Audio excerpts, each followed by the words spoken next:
What's going on, everyone? Welcome into the Pro Football Network YouTube channel. My name is Kyle Yates, and I am here with Dalton Miller, with Ian Cummings. It is draft week, ladies and gentlemen. We are excited here. We are ready to get through one final mock draft. Gentlemen, I will phrase this to you. We got this final mock draft, but are you guys done with mock drafts? Like, you're through it. You're just burnt out. We're ready to get to the real thing. No, Ian's got two more to go. He's got, round two. Are you doing round 2 to round 7, or are you just doing round 2 and 3 and then 4 to 7? I think we'll break it up. Okay. Make it more easily digestible. But yeah, I still got 2 more. No, but that's going to be a lot more fun because we have round 1 to play off of, right? Mm-hmm. One of the best parts about the draft season is playing with the different probabilities. But at this point, it's just like, let's just see what happens. Come on. There's been so much buildup, so much anticipation. Let's just lay it all out on the table. So, and that's the tough. Yeah, that's the tough part about mock drafts. Like, going through, I did my 3-rounder, and it's like, how do you be predictive for rounds 2 and round 3? Because you really don't have any clue what happens in round 1. And because of the domino effect that creates, you can't actually be predictive in rounds 2 and rounds 3, because what happens in round 1 changes everything. And we're going to get thrown curveballs. We do every single year. Somebody gets drafted. We had no idea was going to be picked in the first round. But I feel like this year is going to be even crazier than most. Well, we're getting reports that there's only 20 first-round graded prospects across the board, right? So once you hit that threshold of 20, the variance increases exponentially. So we could see a lot of surprises. I'm excited for it.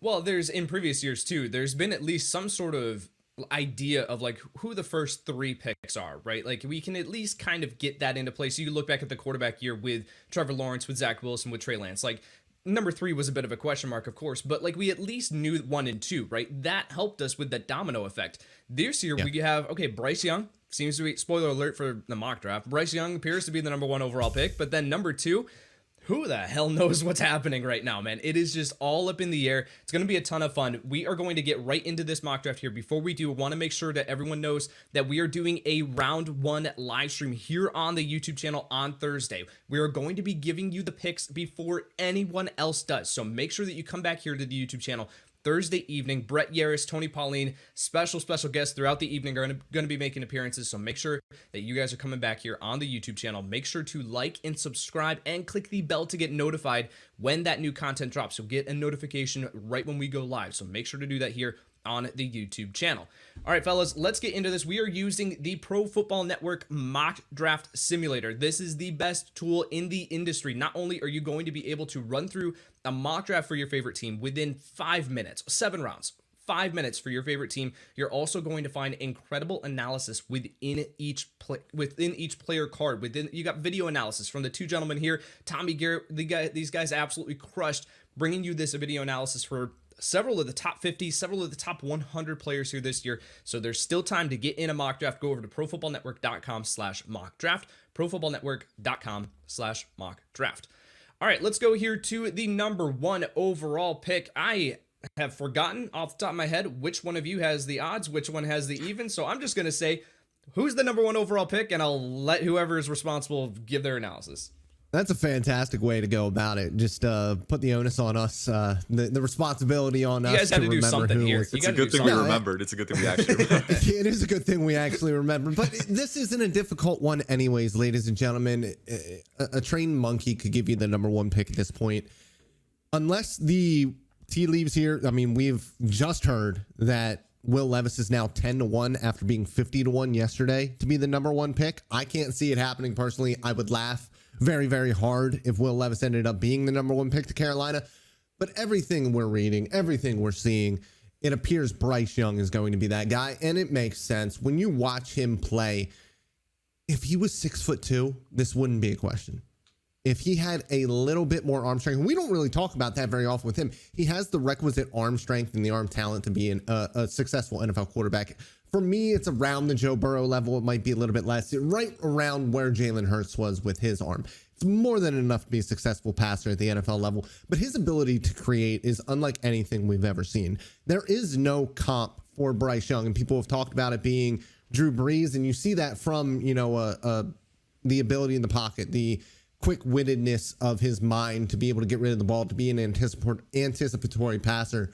But the way that he creates is unlike anything else. And people have comped him to point guards in the NBA. Right. And my comp for him is Allen Iverson, because he's a guy who, even for NBA standards, was smaller, but not just being able to survive in the paint, which is what Allen Iverson did so well, but to be able to thrive in those situations among the Giants and have it not affect him whatsoever.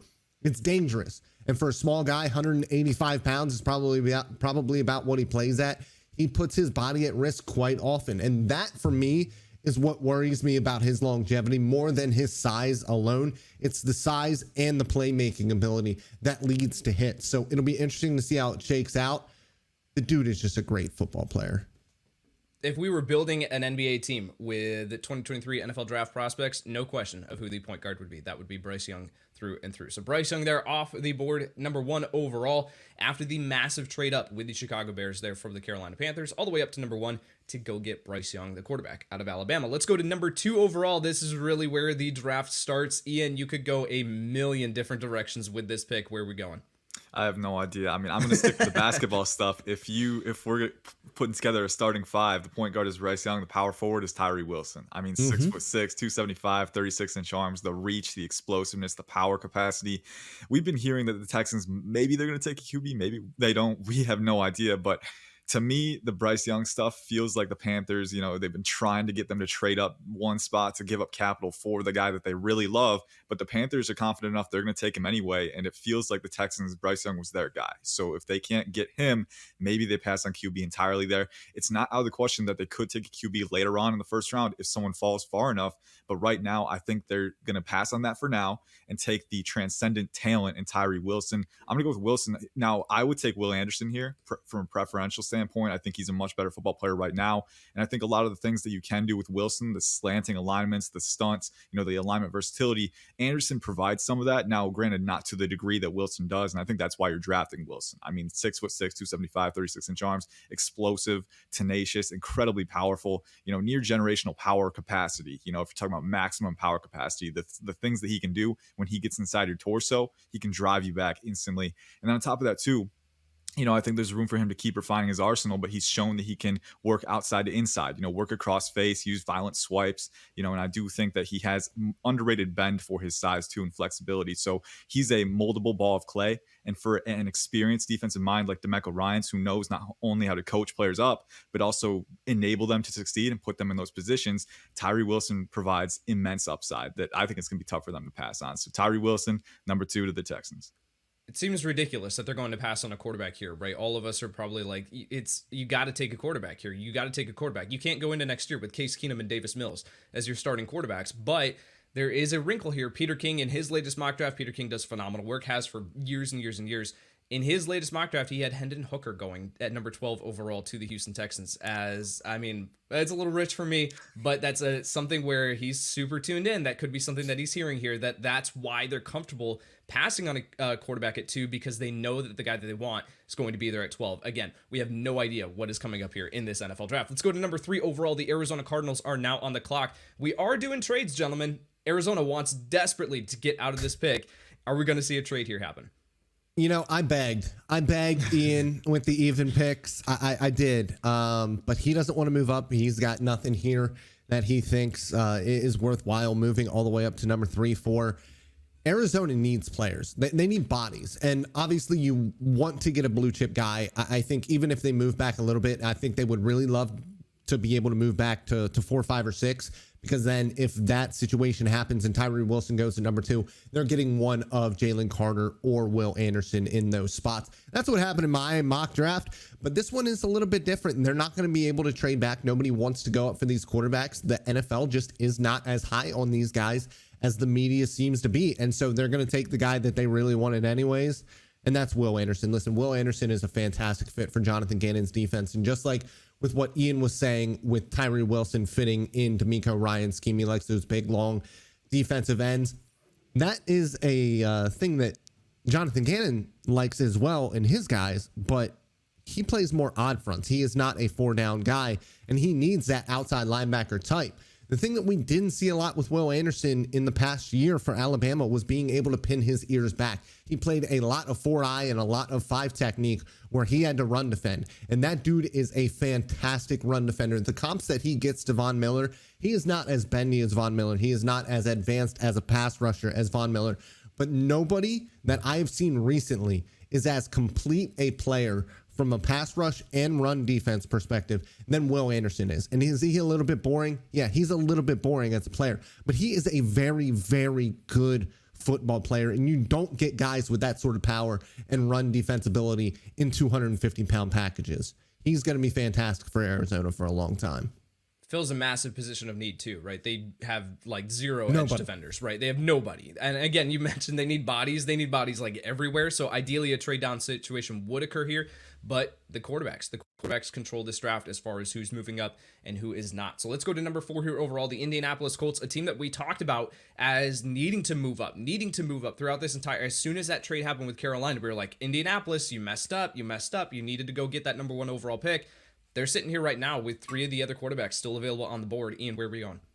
I think it could be Will Levis or Anthony Richardson. I feel like those are the 2 guys that kind of speak to me as Colts guys, especially Levis. I mean, it just feels like he could be a Colt, but I'm going to go with Anthony Richardson here. I think, as much as we can talk about it, the conclusion is pretty simple. I mean, he's got the highest ceiling that we've ever seen from a quarterback prospect. I mean, the athleticism, the creation ability, the rocket arm and the arm elasticity, to throw off platform and maintain that velocity, right? He's got to improve his accuracy, but he did trend up over the course of the 2022 season. You look at the little snippets, the pro day and the combine, and he's working on his mechanics and footwork. And, I think seeing that positive progression from such a young quarterback, that's all that I need, to say, like, I'm willing to invest in this guy and keep that positive trajectory going. And I think especially for Shane Steichen and that offense, he is the perfect offensive mind to mold Richardson into what he can become. So it would take a lot for me to pass on that amount of tools, especially when you have the supporting cast and staff to build them up. So A-Rich, number 4 to the Colts.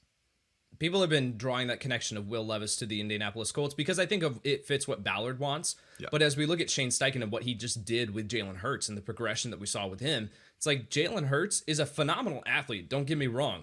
Anthony Richardson is on a whole other level, right? And so it's that situation where I want this to happen because I want to see what can happen. I want to see what Shane Steichen can do, taking that system that made Jalen Hurts effective, despite all of his deficiencies, and bring it to Anthony Richardson, who I think the floor is higher than a lot of people want to admit because of his ability to stand in under pressure. His ability to evade sacks and stand in under pressure is actually really, really impressive here. So Anthony Richardson, number 4 overall. Let's go to the Seattle Seahawks at number 5, a team that has been rumored to be doing a ton of work on the quarterback class. Dalton, do we have another quarterback going off the board here?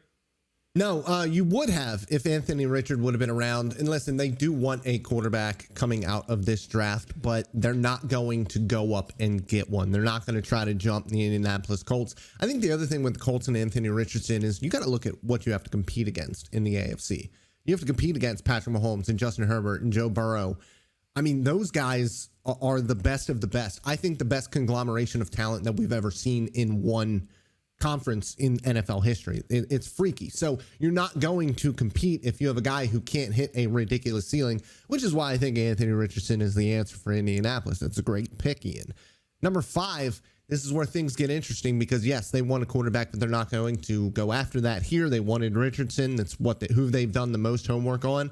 They are going to go with the best player in the draft for many draft evaluators. That is Jalen Carter. We've seen the Seattle Seahawks go with guys with, I guess, questionable off the field issues, concerns, personalities that don't really mix with others at times.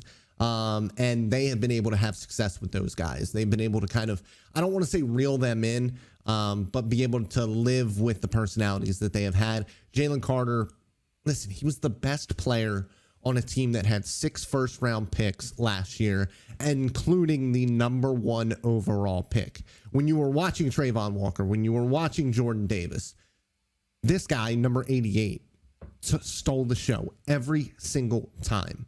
And that's a guy that you can take 1 overall. If it weren't for the off-field concerns, if it wasn't for the maturity concerns, this would be a no-doubt top pick kind of guy outside of the quarterbacks, obviously. And Seattle kind of gets a steal here.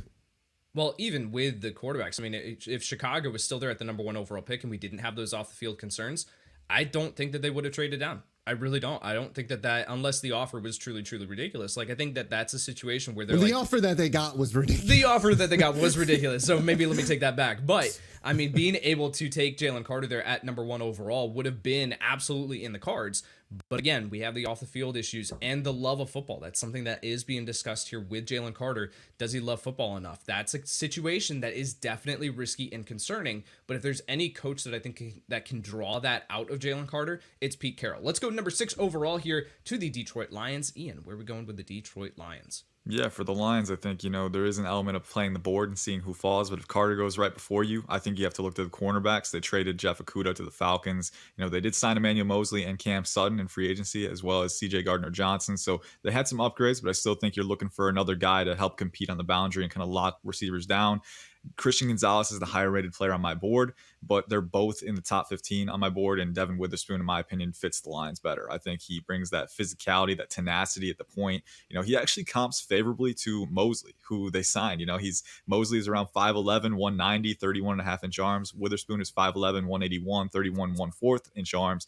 But again, explosive, enough speed to compete downhill and, not quite elite downfield speed, but enough to recover gaps. And at the same time, he can process in zone. He can react quickly to breaks, but he's also a gnat in man coverage. He will get right in your grill. He plays beyond his frame, very physical. I think he provides that dog mentality that the Lions really look for. He can play the slot or the boundary. To me, I think Witherspoon really emulates what they're looking for in their cornerbacks. And so I'm going to go with Witherspoon at 6 here for the Lions. All right, Witherspoon there off the board at number 6 overall. Ian, I feel like I could just roll with all 250 prospects, 350 prospects. I think that I could just kind of scroll and just stop and just be like, what's their arm length? And you would be able to tell me their arm length. That's just how I think that's how your brain works. It's impressive. All right, Las Vegas Raiders, number 7 overall. Dalton, where are we going here? Listen, Ian made the Raiders choice very, very easy here. It was going to be either Devin Witherspoon or Christian Gonzalez. And it's now Christian Gonzalez because Witherspoon is gone. And listen, I love Devin Witherspoon. He is actually my CB1. I thought the NFL would like Christian Gonzalez more because of the 180-pound frame of Devin Witherspoon. But they looked at the tape and they saw exactly what I saw. They said, hey, this dude he hits. 180 pounds, not an issue. We're going to draft him before Gonzalez, who isn't nearly as physical, but with his length, with his athletic ability, he is more than a fine tackler at the NFL level. On top of that, he has that easy speed that we saw guys like Sauce Gardner and Patrick Surtain working deep in leverage, in cover 3 leverage. I just think that he is kind of the perfect fit for a modern NFL defense that is running a bunch of quarters, which is running a bunch of match cover 3. I think that he's a perfect fit for Patrick Graham, and I think that he is another step in really rebuilding that Las Vegas secondary. Any consideration there to the quarterback, CJ Stroud? Yes, but with it being an AFC team, I think they would rather go with the upside of another quarterback. I personally believe that CJ Stroud could be the guy going forward for a lot of teams, and I like his upside. I think he, at his best, is a little bit more athletic version of Dak Prescott.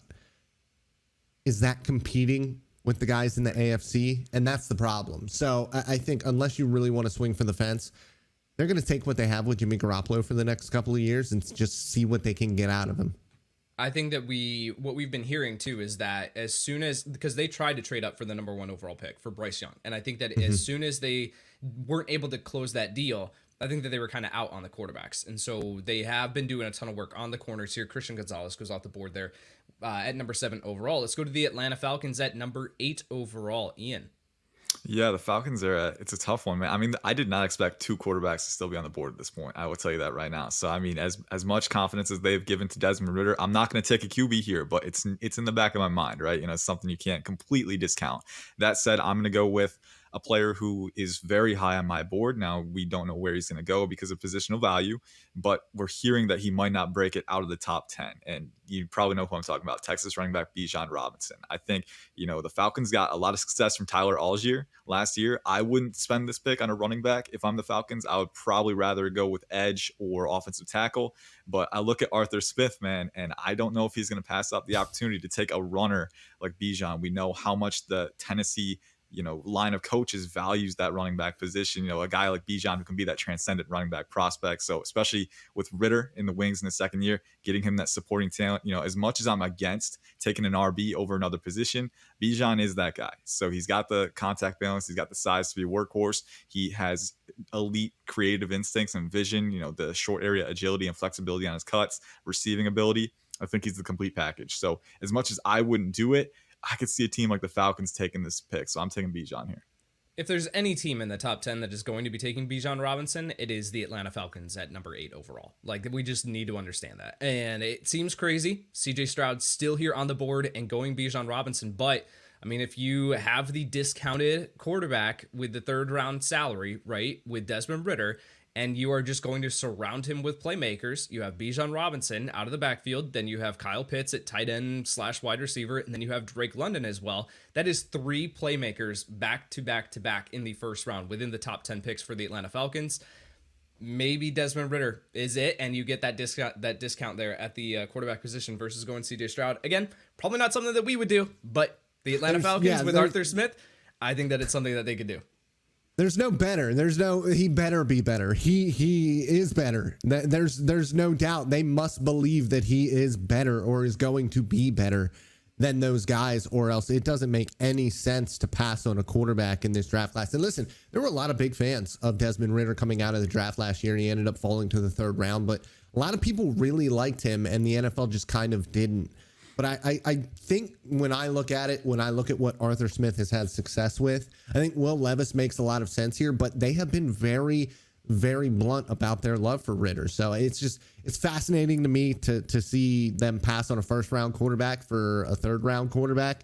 But he must have shown them quite a bit during the offseason last year, during the season this year, and then this offseason, because this is crazy. Another wrinkle, too, is that they did bring in Taylor Heineke as that backup quarterback. Mm-hmm. And there's any quarterback that can maximize Drake London and Kyle Pitts, just YOLO balls deep downfield, like it's Taylor Heineke, right? And so I think that that's a situation where they're like, we're fine if Desmond Ritter doesn't take that step forward. We can roll with Taylor Heineke as sort of that fill-in and stopgap quarterback. But again, it's crazy because are you going to be able to draft the next quarterback if this does not work out? Arthur Smith may not be long for Atlanta if it doesn't work out. Let's go number 9 overall. The Chicago Bears are now on the clock. Now, me and Dalton were discussing a potential trade here, but with 2 QBs still on the board, I think I'm going to stand pat because I might be able to get a guy at 12, whoever it is. So I'm going to stand pat. I'm going to let Dalton make the pick here at number 9. Yeah, I think when you look at the board here, I don't think it makes a ton of sense for one of the 2 teams that we look at as quarterback teams to move up for a guy.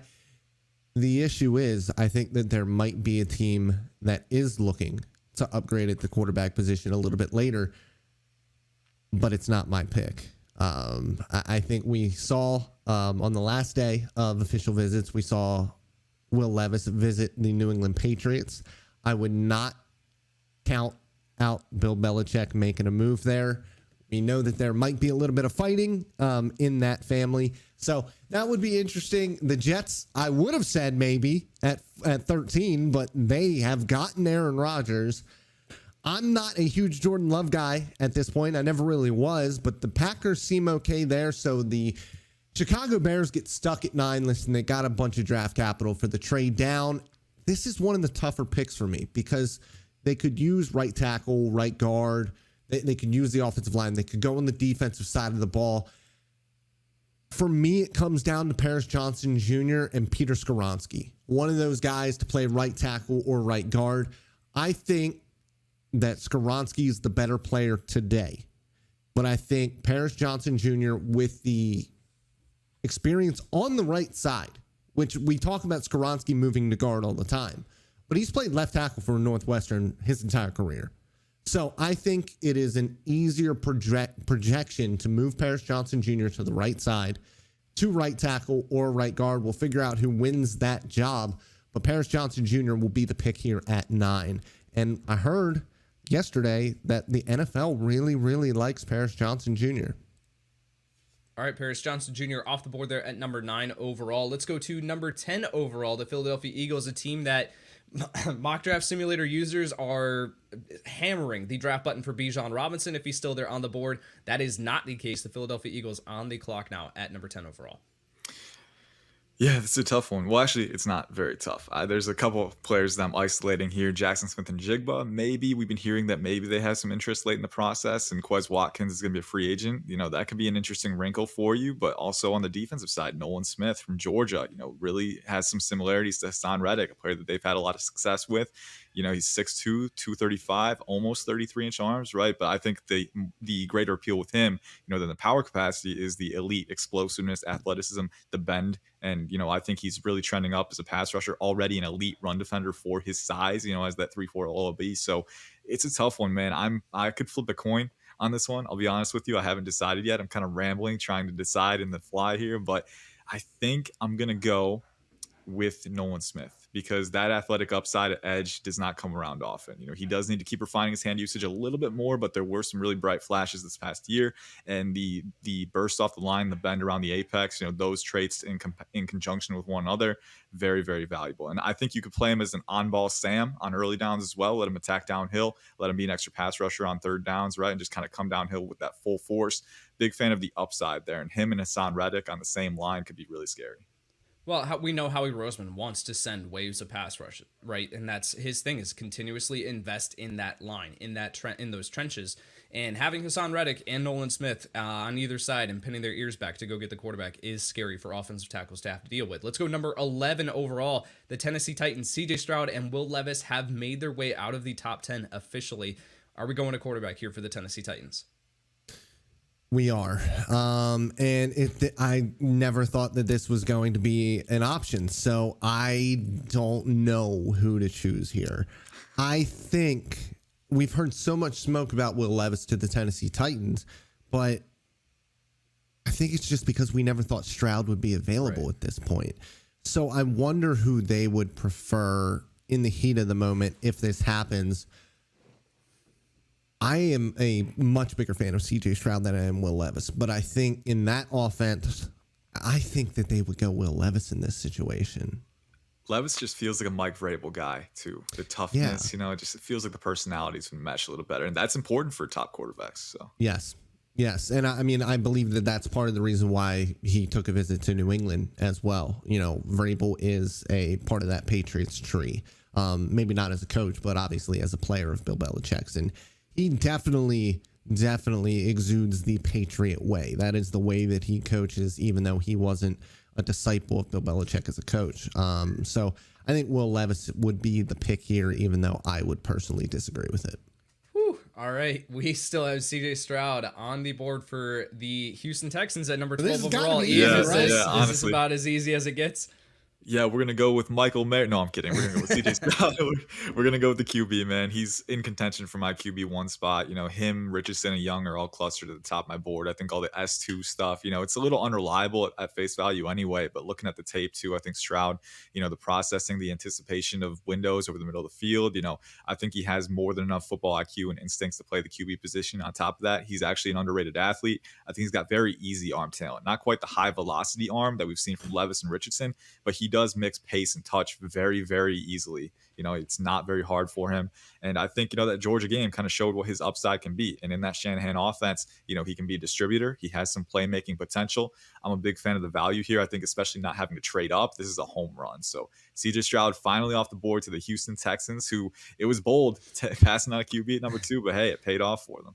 It definitely paid off for them. All right, here at number 13 overall, it is not the New York Jets. After yesterday's trade, we now have the Green Bay Packers on the clock at 13 overall. Tony Pauline here at Pro Football Network did tweet out yesterday that he has been told that the move up to number 13 is to potentially put the Packers into a spot where they can get Jackson Smith and Jigba. Is this where we're going here at 13 overall?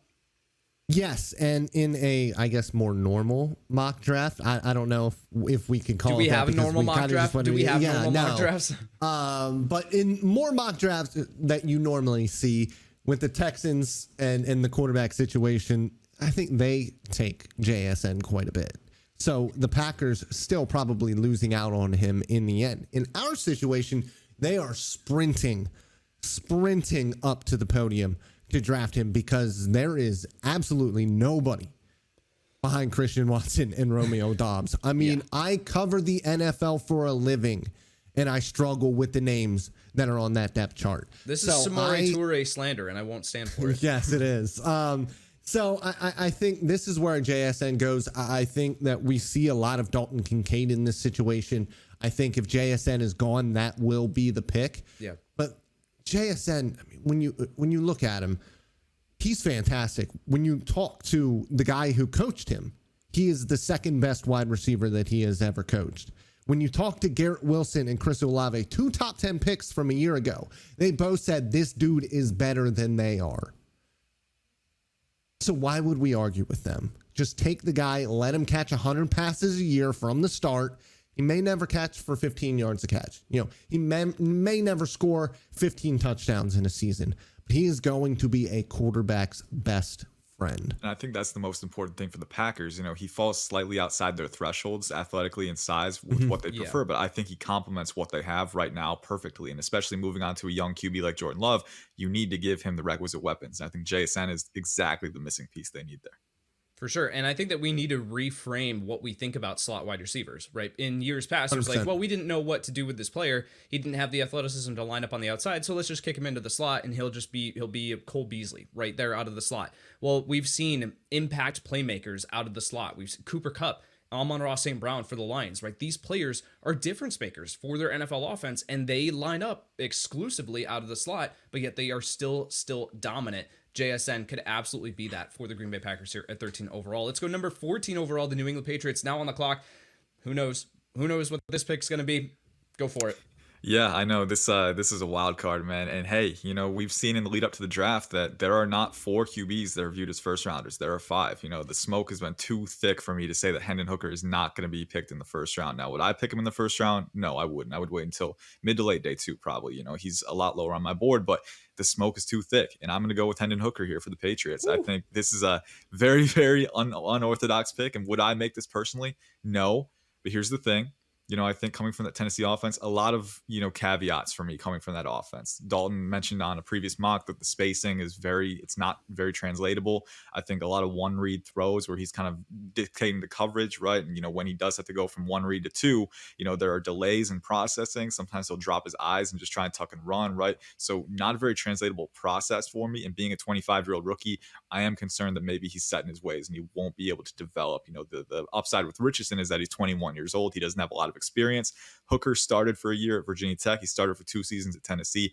Maybe this is just who he is. But I do think, you know, teams seem to be of the mind that you can make this work in the NFL, right? And to his credit, he can at least work the quick game. He does have good baseline tools, right? You know, he does have good general accuracy. You know, can be a little streaky there, but he improved over the course of his career. And I think, you know, being 25 years old, he might have that maturity that would win over a coach like Bill Belichick. We've heard that Mac Jones has lost support in the locker room. I think the Patriots do come away with the QB at a certain point, and we know that the teams view Hooker as the guy who could go in round 1. So I think if there's 4 guys off the board, Hooker to me does make sense as a potential fit here. Would I do it? No, but I can definitely see it happening.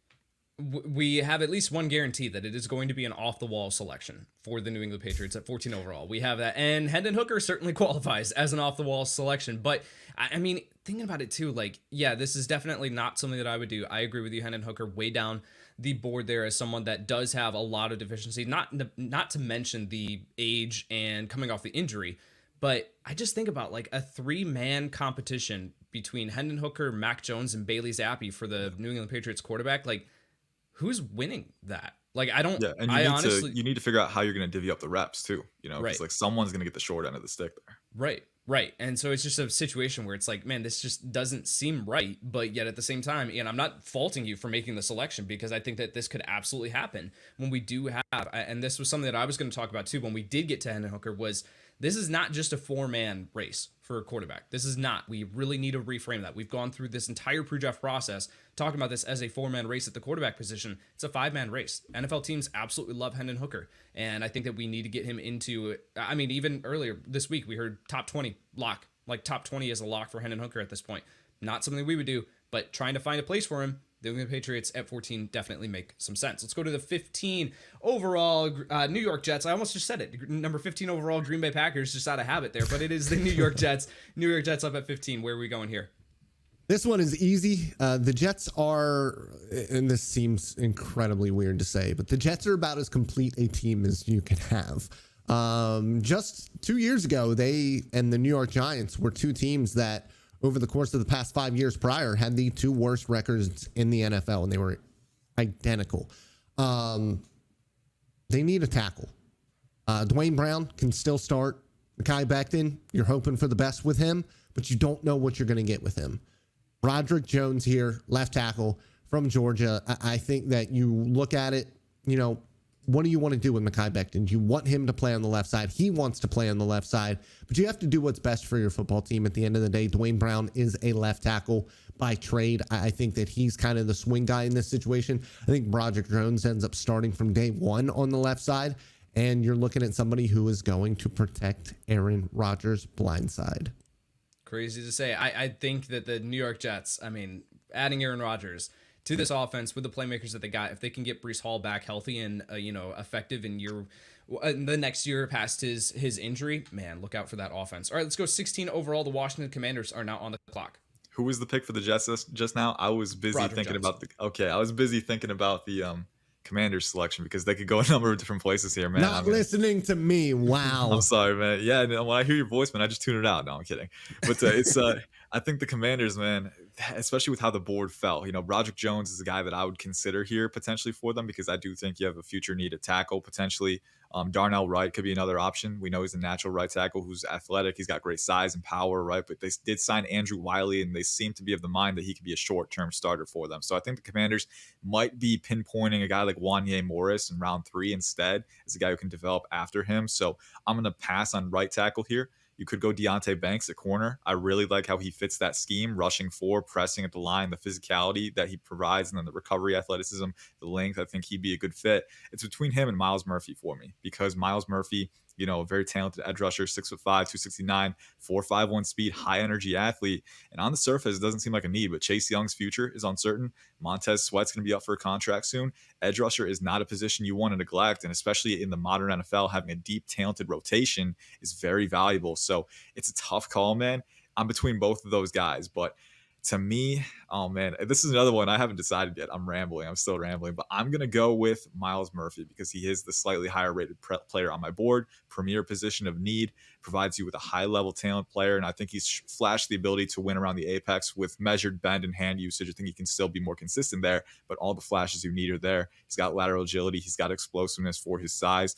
I'm running that card in and I'm saying, let's build up this edge unit. And then this corner class is very deep. You can get a very good player on day 2.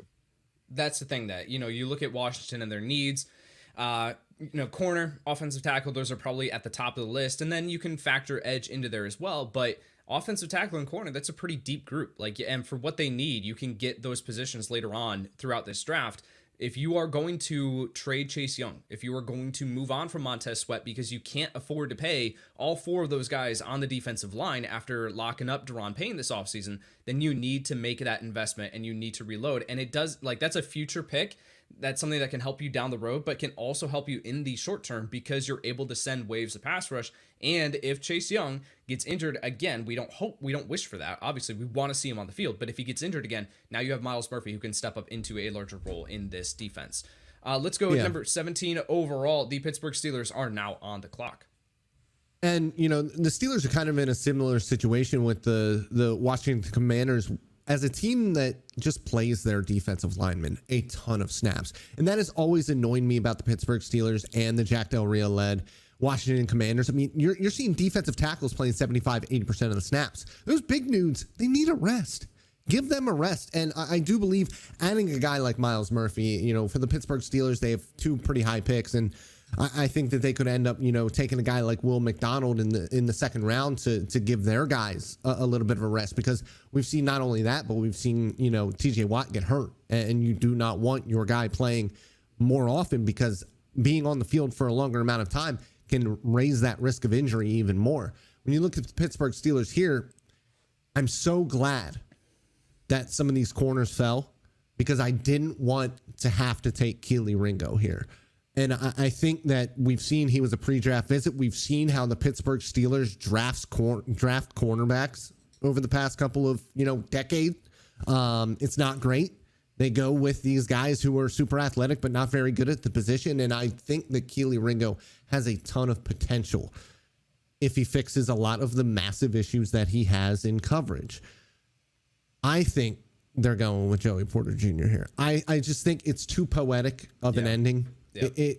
For me, it has to happen. You're looking at a corner who these guys don't exist. 34-inch arms at 6'2" at corner, like the athleticism that comes with it, it just doesn't happen in corners. And does he need to clean things up? Yes, he does. But he understands that he has to clean things up. And I really liked his sophomore to junior tape, the growth that he showed in being a little bit less handsy and understanding and acknowledging that he has to be less handsy. So I think Joey Porter Jr. is the guy for Pittsburgh. I think it's a great fit. I think it's the best cornerback draft selection that they have made in a very long time. And I think he's going to be a really good player for them. All right, let's move on here to number 18 overall. The Detroit Lions are back on the clock. We went Devon Witherspoon for them at number 6 overall. They got the cornerback need out of the way. Are we going on the defensive line here, Ian? Yeah, defensive line is what I'm looking at. I'm not counting out wide receiver completely. Now, cutting Quintez Cephas, not going to be a crazy impact for you, but Jameson Williams is suspended for 6 games. Maybe getting a guy if the value is there.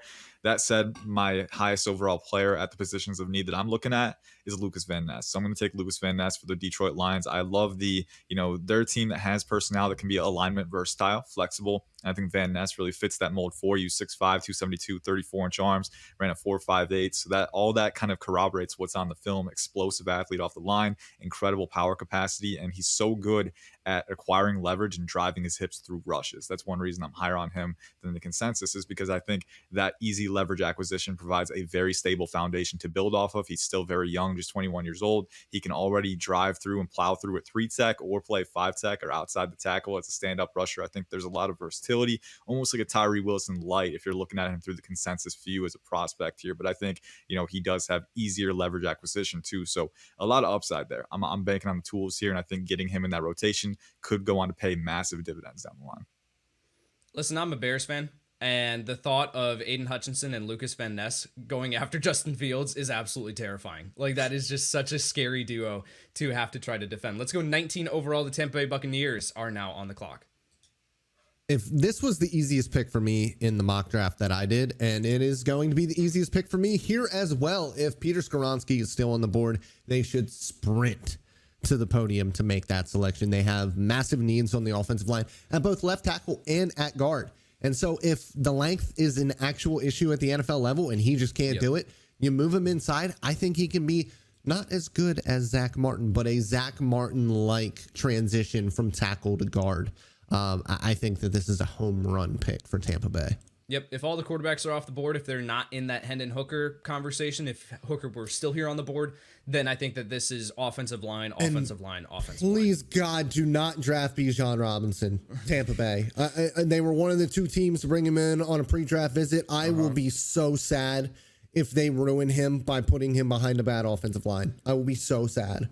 That is true. I think they're going to draft a running back at some point in the first, I'll call it the first 3 rounds. I think that they're going to draft a running back at some point. Bijan Robinson well off the board, though, in this mock draft. Let's go 20 overall. The Seattle Seahawks are now back on the clock. Who did we have them go? Jalen Carter at number 5 overall. Who are we going here at 20? Yeah, I was thinking Brian Branch to start. He was the first one that stood out to me, but at the same time too, I'm looking at offensive line. Getting a versatile interior blocker as well could be a good thing for them. I'm going to stick with Brian Branch here because he is the higher player on my board. And I think completing that secondary with a elite slot defender, I mean, you're looking at a guy who is incredibly physical coming downhill. Again, that physicality is something that Pete Carroll really values in that defense. But on top of that too, he can man guys up in the slot. He can play space if you need him to. He can roam in the box.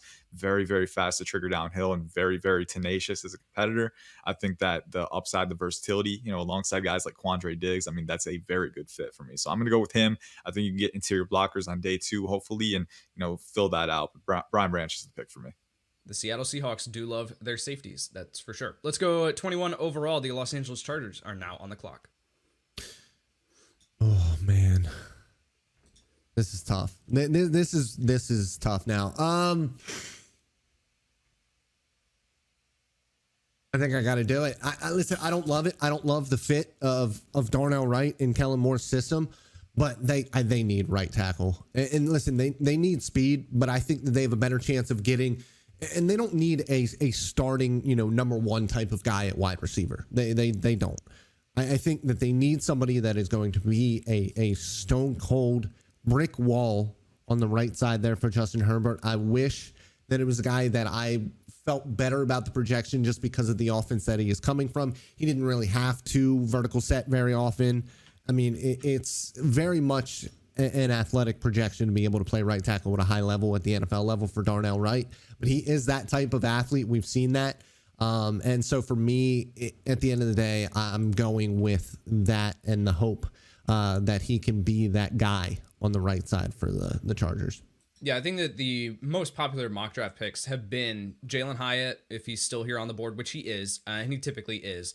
But then Bijan Robinson, if he's still available. Bijan went off the board at number 8 overall, so he's not here in this situation. So I think that they do need speed. You re-sign Jalen Guyton too, and Guyton is just that field stretcher. He's just someone that will literally run wind sprints out there. But you can go with a Tyler Scott out of Cincinnati. You can go with a Tyler Scott in round 2, round 3 to fill that void and get the massive offensive line upgrade here at 17 or at 21 with Darnell Wright.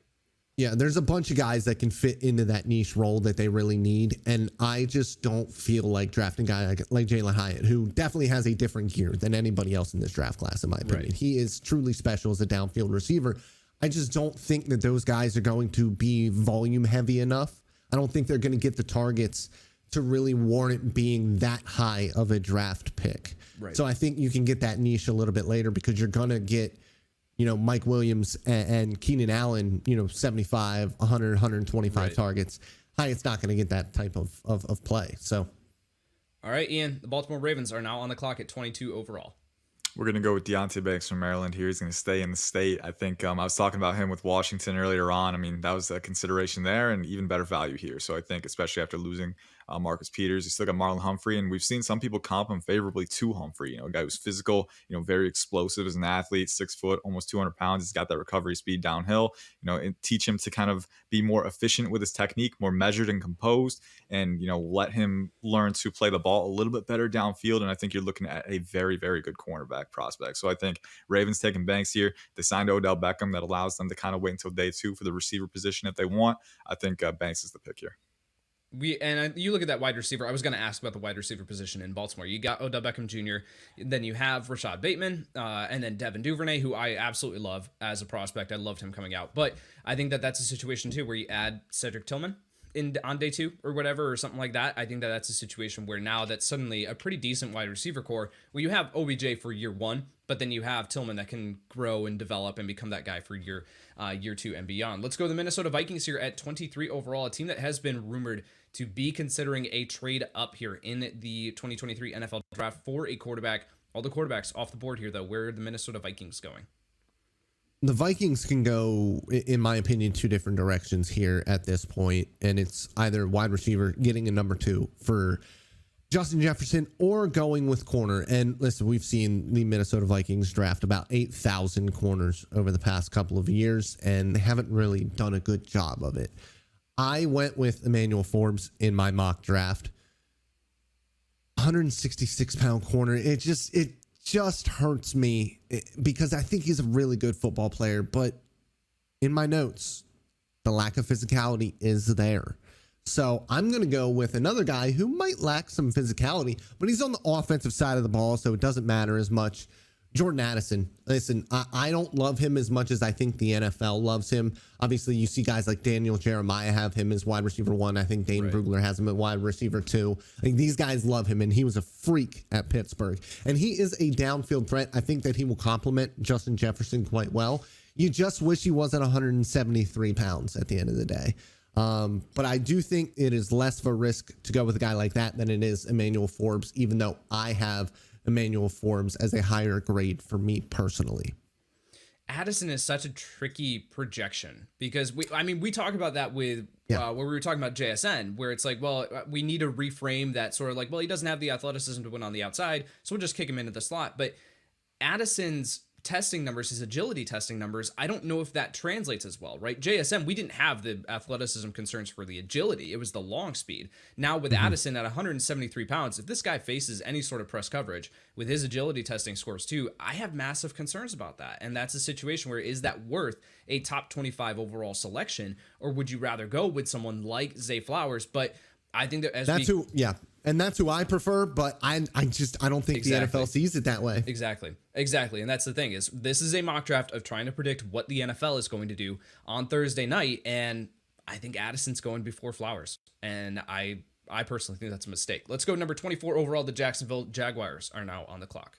Yeah, I was thinking about offensive line here. I think Joe Tippmann would be a fun one, right? I think putting him at guard because I do think he has the versatility there, but they do have Luke Fortner, right? So I think, maybe they decide to just take a pure guard on day 2 or day 3. Osiris Torrance could be an option. A little rich for him here. So I'm going to go to the defensive side of the ball. We're in that tier now that we were talking about after the 20th pick where things could get a little unexpected, right? A little trepidatious, right? Where things might surprise you. I don't think this will be surprising in the long run, though, because he tested well. He had a great Senior Bowl showing. I'm going with edge rusher Will McDonald, the 4th from Iowa State. I think he's a really good fit for this Jaguars defense where he's going to be playing that 3-4 role outside the tackle a little bit more. He was playing 4-eye a lot at Iowa State, and he's shown that he has the length to pry guys open too.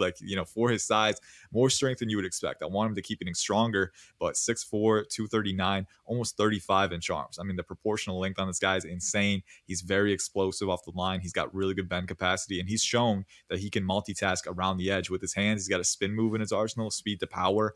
I think especially for this edge rotation, you've got guys with tools. You've got Trayvon Walker. Right. I think the next step is adding a guy with a complete palette of traits who's also shown that he can use hand usage to execute, and fight through blocks. So I think getting a guy like that, he's 24 years old, so a little bit older, but I do think he has a higher floor with some high ceiling elements too.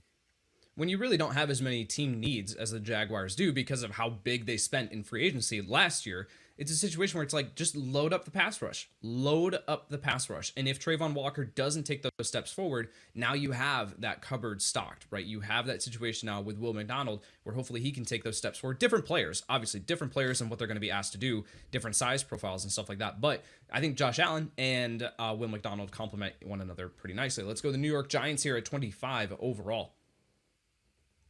I think they have to go wide receiver at this point. There's a couple different directions that I want to go. I want to beef up that defensive line even more. But I think that wide receiver is the way to go, especially if a guy like Quentin Johnson does fall to them. They need wide receivers. They have a ton of names. They have a ton of guys who are kind of glue guys, but they need that number one. And I don't think Quentin Johnson immediately is a number one at the NFL level, but I think with his downfield, his vertical threat, his vertical passing or vertical receiving ability, and his ability to catch the ball at the line of scrimmage as a manufactured touch guy. For me, he kind of reminds me of, it was the Jaguars receiver that I can't think of his name right now. He's no longer a Jags receiver. But anyways, guy who, Laviska Shenault, thank you, there you go. mine for working again. He reminds me of what we thought Laviska Shenault would be, a guy who can catch the ball at the line of scrimmage, make a guy miss, break a couple tackles, and be that guy after. And I think that that's something that Mike Kafka, Brian Daboll can really work into that offense, make things even easier for Daniel Jones, because Jones was already more efficient than he has ever been in his career last season. I think he can get even more efficient with a guy like Quentin Johnson, and he can finally have a threat to where he can pass the ball further downfield than 20 yards in the air. One time maybe in 2023 because he didn't do it last year. When you said they need a wide receiver, I was ready to pull my hair out because if they add another small slot wide receiver to this roster, I'm going to go insane. I love Zay Flowers. I prefer Zay Flowers to Quentin Johnston, but there's no way they can take another 5'8" guy. And then I looked at the board. I was like, oh, Quentin Johnston's here. Okay, that's where he's going. They need size. Mm-hmm. They need size at the wide receiver position because they have, it's Paris Campbell, it's Wan'Dale Robinson, it's Sterling Shepard. The list just goes on and on of smaller slot wide receivers. You're just like, where are you going to play? Where are you going to play all these guys? But Quentin Johnston off the board. I do like that fit to the New York Giants. Let's go 26 overall, the Dallas Cowboys. Dalton, you don't have the pressure of picking for the Dallas Cowboys this time. Nope. I know what the pick would be though. In this instance, I know what the pick would be. I want to see if Ian does. Yeah, the pressure's so high because if I make the bad pick, man, Dalton's gonna eviscerate me here. So I gotta be careful, man. But I know Not on air. Not on air. I I'll know. save it till the post. I'll save it till post show. I'm gonna go a little off book here, but I know he picked Steve Avila last time, and I can definitely see that for sure. I am gonna stick with the offensive line, but I'm going to do something they did when they picked Tyler Smith. I think they just picked the best offensive lineman available on their board, the most talented offensive lineman on their board. And we're like, hey, let's move him around wherever we need to. We know he can play guard or tackle. We know Tyron Smith is getting older, right? And he's been injury prone, right? So you don't know how long you can depend on that. I think you need a guy who gives you flexibility and is a high level talent. And I'm going to go with my top guy on the board that's left right now, Anton Harrison from Oklahoma. I'm going to add him to this Dallas Cowboys offensive line. He's around 6'4", 315 with near 35-inch arms. So that natural leverage, that proportional length, to me, I think he is one of the most underrated prospects, bar none, in this class. I have a top 15 grade on him. I think, he's, again, we don't really talk about his athleticism, but he tested very similarly to Broderick Jones. He's explosive. He's got great corrective footwork and foot speed when he's matching guys to the apex. He can tempo his footwork and kind of use that inside hand to gather players. He's got independent hand usage. And then as a run blocker too, he's got range. He's a physical finisher. I think he can play left tackle, and you kick Tyler Smith into guard.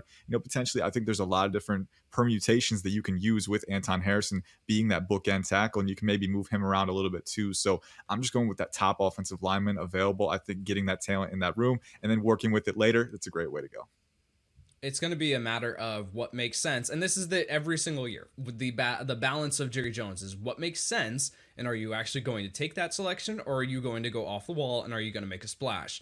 Is this where we see Jahmyr Gibbs go off the board, right? That's a situation where we're hearing more and more Jahmyr Gibbs is a round one lock. Are we going to get him into the first round here with the final 5 picks? Let's find out. Buffalo Bills, 27 overall, are now on the clock. This is tough. Buffalo Bills on the clock, number 27. I said, I love Khalil Shakir. And I know that Buffalo Bills fans are very, very down on Gabe Davis, but just before last season, everybody was absolutely in love with Gabe Davis. It's just part of the inconsistencies. And he didn't have a bad year. It was like 800 yards, 7 touchdowns, something like that, right? Like, that's not a bad year for a number 2 wide receiver, but they expected 1,313. Yeah, he dropped a couple of passes that they thought that he should have caught, and then, the narrative turns on a guy like that, and it's just kind of the way that it goes. I think linebacker could be a situation here that they look at. I don't really know what the NFL thinks of all of these linebackers in this class. I think they kind of start to fall down a little bit. But at the end of the day, Jack Campbell just kind of reminds me a little bit of Tremaine Edmonds. So I was trying to think of the name of the linebacker that they lost, who was 24. And no, I mean, he's a fantastic athlete. Jack Campbell is.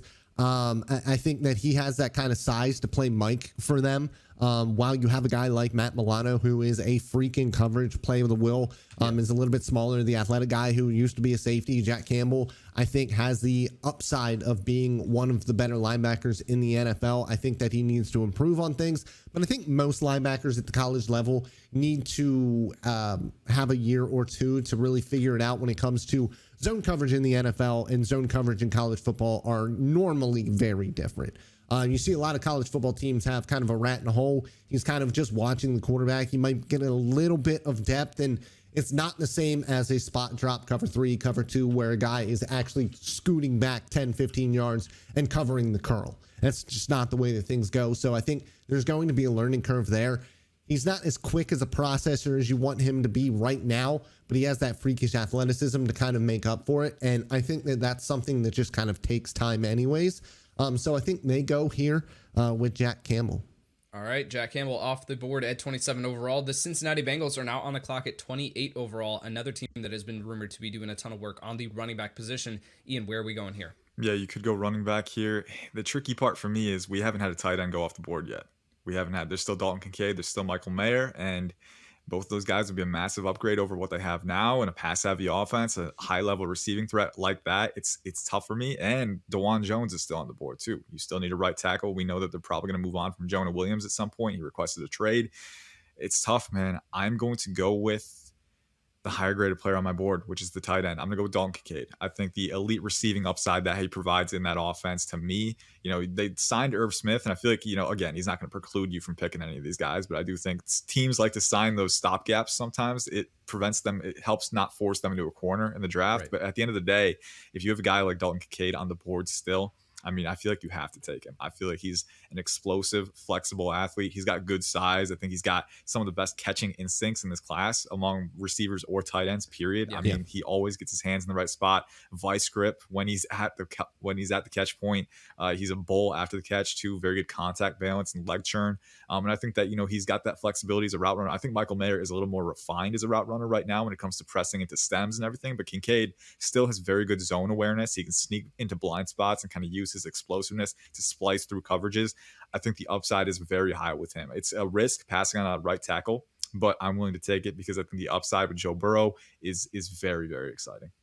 Yeah, I think that adding Dalton Kincaid to that offense, right, that's how they've competed. That's how they've gotten to the AFC Championship and the Super Bowl, right, is because they had these freakish weapons to go alongside Joe Burrow. And adding another weapon, I think, kind of takes that pressure off of Cincinnati in the front office with T. Higgins contract negotiations, right? If you have another proven receiving threat, right? I mean, Dalton Kincaid is fantastic. If you have that other option in the offense, that takes a little bit of the pressure off of, like, we need T. Higgins to stay around. We have to keep T. Higgins around no matter what. That gives them a little bit more leverage where they could potentially trade away T. Higgins now that they have Dalton Kincaid in town for the future. Let's go 29 overall. The New Orleans Saints, we gave them an absolute curveball the last time that we did an NFL mock draft. Are we doing that same thing here this time?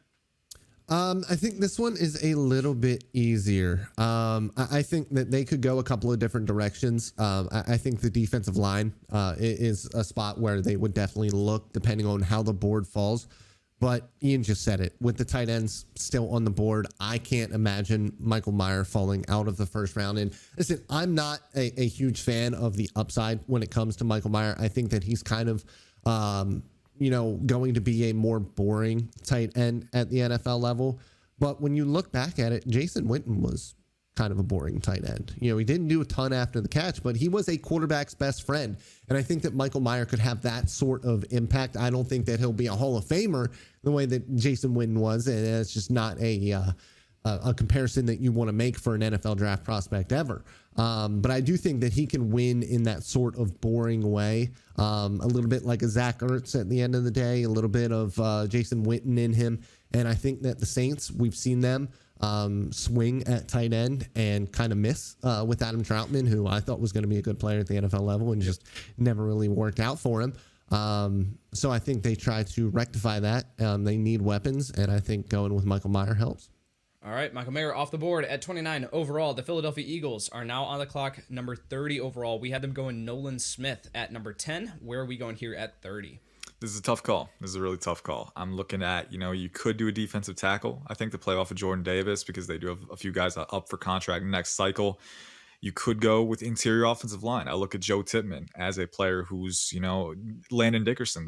He played center a lot at Alabama. Tippmann played center at Wisconsin, but ended up, Dickerson ended up shifting to guard where he's been a phenomenal player. I think the Eagles have the coaching and the resources to make a similar move for Tippmann. And they have Cam Jurgens in the wings at center once Kelsey retires. So that could be an option too, but there's one player who's still on the board, and Rashad Penny is only on a 1-year deal, and he's been injury prone. And when he's been healthy, he's been very efficient. But can you bank on that? And then again, I look at Jalen Hurts being the running threat that he is in the backfield. How exciting would it be to have Jahmyr Gibbs next to him? Pretty exciting. So I'm going to go with Jahmyr Gibbs. I think that is the exciting pick here. And I think if he's still on the board there, again, he's another player who's a top 15 talent for me. It's Bijan at the very top of the running back class, slight gap, and then Jahmyr, and then a big gap to the rest of the players. I think Jahmyr is that caliber of player, a little bit smaller than you're accustomed to seeing, but so explosive out of his cuts. I mean, the turbo button on this guy is just insane. He's incredibly twitchy, fleet-footed. He's got surprising contact balance for his frame. It's more of a, slithering through contact than bowling through, but he's a guy who can keep his legs churning. He can split out wide. He can run routes. He can, catch and convert beyond his frame. Big fan of the composite upside for him. And I think him and Jalen Hurts in the same backfield is insane. I think it's a lot of upside, a lot of versatility for him too. And I'm taking Jahmyr Gibbs here. I think that kind of upgrades the Eagles and takes them to the next level on offense. Hurts and Gibbs in the same backfield is a ton of fun to think about. And then it's even more fun when you think about the offensive line that's in front of them, right? That is just a situation where, man, the Eagles are they're going to be a nightmare to try and defend. They were last year. They're going to continue to be a nightmare to try and defend. 31 overall, the Kansas City Chiefs, the final selection here in the first round of the 2023 NFL Draft. Kansas City is now on the clock. I can't believe we let them do this. He went down to Texas to catch some passes from Patrick Mahomes just a couple of days ago, or it might have been a couple of weeks ago. I don't know. He was on with Dan Patrick and told him that. And it is the 5'8" machine, Zay Flowers, Boston College. He might be my favorite wide receiver in this class. He's not the best. I think JSN is a better player, but Zay Flowers is my favorite wide receiver from this class. If he was not 5'8", he might be the wide receiver one. There's really no downside when it comes to Zay Flowers. I just think that he's fantastic overall. I think that he fits what the Kansas City Chiefs like to do. The Chiefs are not afraid of smaller wide receivers, just kind of like the New York Giants are not afraid of small wide receivers. And I think Zay Flowers is a perfect fit in that offense. I think so too. I think you have MVS as your X, and then you have either Kadarius Toney or Zay Flowers, or if Sky Moore can't take that step forward as the slot wide receiver, then you can put Zay Flowers in the Zay Flowers in the slot. I mean, you have some versatility there. You have some pieces. I think they need to add a wide receiver at some point throughout this draft. They have to. You can't go into next year with the pieces that you have unless you're making a trade for DeAndre Hopkins. So Zay Flowers here off the board at number 31 overall. I think that he's going in the first round is that's my expectation, and there's not a better landing spot from a fantasy standpoint, selfishly, than Zay Flowers to the Kansas City Chiefs at 31 overall. All right, fellas, that is it. Ian, I will ask you the same question that I did last time. Any players here that didn't get selected here within the top 31 picks that you think are just really, really, it's inevitable that they're going to be going in the first round of the actual NFL draft? Yeah, I mean, I'll preface with this. Nothing is inevitable, and the draft always has a way of surprising us, right? Like, I actually think this draft was a little more on the rails than our last one. So I think which is odd, this close to the draft, you look for more surprises. But I think, at every position, there are players who could. I think Cedric Tillman, Jonathan Mingo are two guys that have been getting late buzz. We know they have the size that other receivers lack. Would I take them in the first round? Tillman, I would consider it. Mingo, not quite as much, but I think, those are some guys who could be a surprise selection there.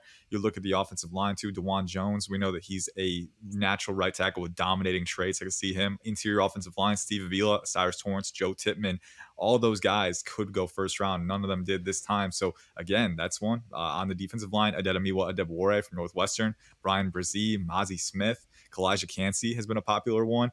I think there's a lot of players on this one, and then Khalid Ringo at corner is another one who could go round one. I think, the permutations, especially, we talk about it after that 20th pick, the possibilities are endless, right? And it's really going to be up to how each individual team values their needs and the prospects that are there. And I'm excited to sit back and watch it because, I'm just excited to see what happens. It's been long enough. It's time to figure it out, but there are so many possibilities. As this draft shows, the mock draft that we just did, after the 20th pick, there's so much more variance. And I think that it's ultimately up to the teams to decide who they're picking, that value board. And it's going to be fun to watch because I think we are due for more surprises, even though what we saw here and in our last mock draft. Well, we're hearing, too, a ton of teams are interested in trading down. They want to trade down, either from number 8 overall, number 10. Like, these different teams are wanting to move down the draft order, and that's a situation where it's telling you the talent level in this draft is not equal to what it has been in years past. That means that we are going to get some off-the-rails selections here with this, on Thursday night and even into Friday and Saturday here. We will have around the clock coverage here at Pro Football Network. Make sure that you are sticking to the YouTube channel here. I talked about our NFL Draft Night live stream on Thursday night. Make sure that you are subscribing to the channel and clicking the bell to get notified when new content drops. When we go live, you will get a notification right away. So make sure to do that. Come back here on Thursday night, hang out with us. We will be giving you the picks ahead of time as they go, and then over at profootballnetwork.com, instant reaction articles to every notable thing that's happening throughout the draft. You are not going to want to go anywhere else. And while you are there, profootballnetwork.com/mock draft, get a mock draft in here before Thursday night or even after Thursday night into round 2 and beyond to make sure that you can take the best educated guess as possible to what your favorite team will do in the 2023 NFL draft. That's profootballnetwork.com/mock draft. All right, gentlemen, thank you so much. Thanks for this NFL mock draft. That is Ian Cummings. That is Dalton Miller. I am Kyle Yates. Thanks so much for watching. We will see you next time.